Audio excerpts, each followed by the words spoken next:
I decided that I'm going to go back to Kenya, but when I'm going to go back to Kenya, this is exactly what I'm going to do.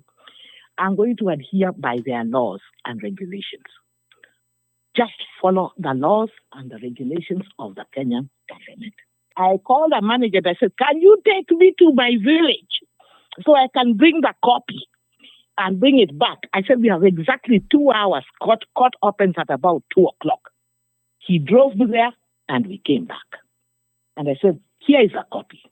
Here is the copy of the files that were lost. They were found. What I am going to try to tell Kenya, yes, they were found. I never paid a bribe. Okay. Hello, my name is Pamela, and I'm calling from North Carolina. Okay. Welcome. I thoroughly enjoy your show. I came just across it. I am a senior citizen. Okay. I think I'm one of your oldest fans.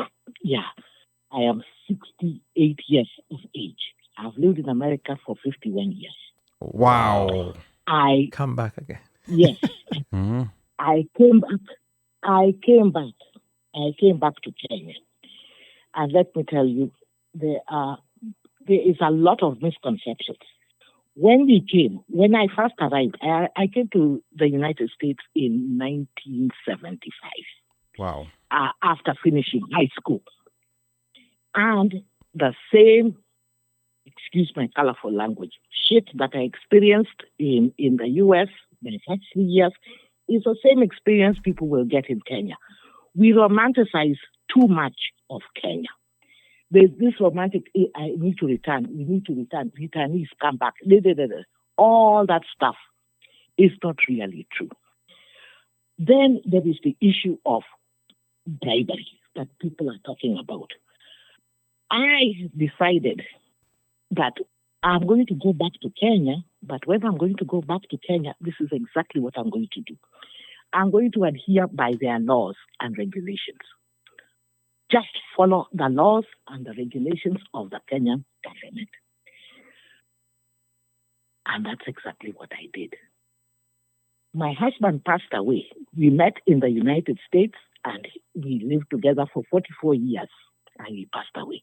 And he had land in Kenya. And being a Luo, as tradition is, last born, whatever it is, blah, blah, blah, blah, blah, fish cakes. I don't have to explain. So then my son would take over. So I went to get the title deed, change the title deed and whatnot. But I refused to pay any bribe. It took me about 6 years.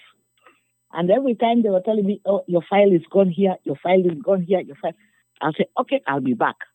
What I did was I kept copies. Then at the last moment, when I had gone, I said I'd made a little bit of errors in the probate court.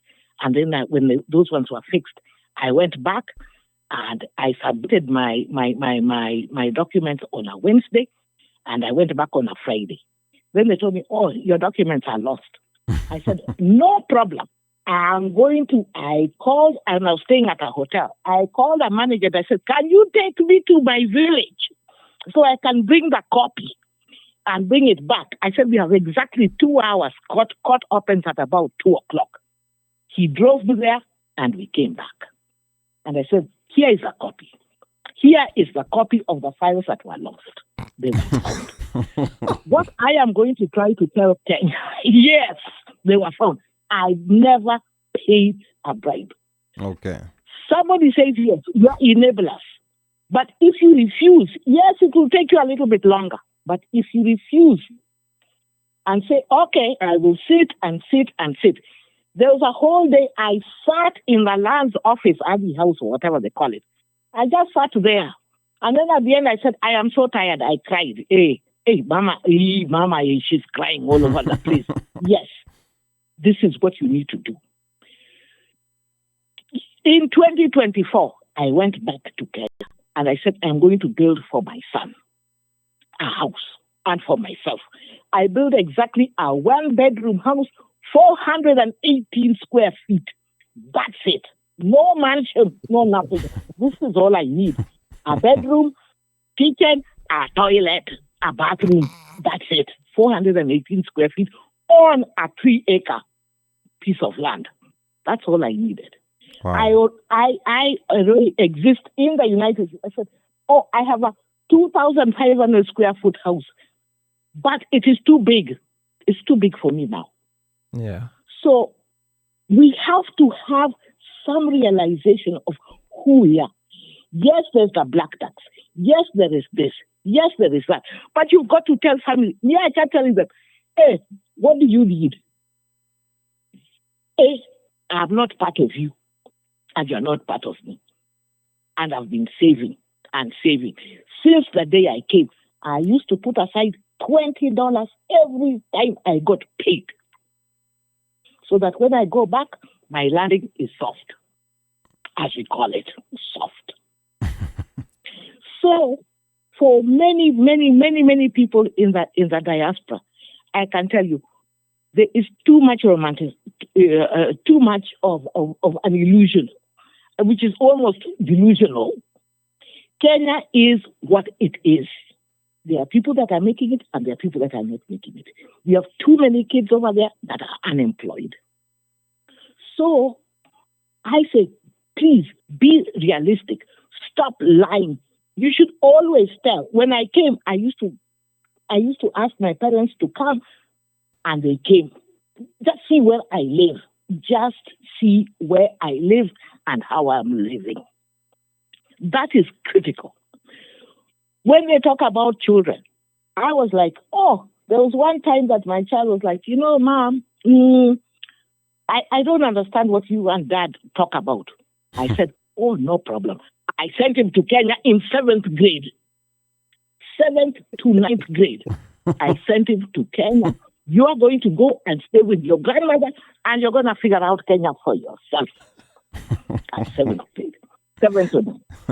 Who is now the biggest proponent of Kenya? Then he had an internship in when he was in college. And he said, I'm taking 22 of my American friends to grandmother's house. And he did. And they were surprised. Yes, he did. 22 in 2016. 22 Americans. They were mostly white folks. Let me not lie. They were white folks. And they went there. And they were like, we don't want to come back. They didn't even want to leave the home. We were like, what? They didn't want to leave the home. Oh. There's everything here. I told them, yeah, this is how we live.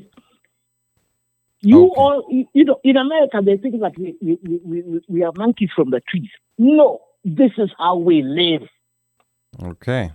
All right. We have everything that you may need. Yes. So Miss... So I just wanted to say that. Yeah. Thank you so much, Miss Pamela. And I think, it's very interesting. I don't know. There was a gentleman who had told me, and I think it might have been you, who has been in the U.S. for 51 years. There's not too many of you, so it would be, we will contact you, and it would be nice to get a deeper perspective from you, especially over the time period that you've been here on this issue of especially the romanticization. We're trying to look at it from both sides, but thank you so much for your contribution. We really appreciate that. Thank you so much.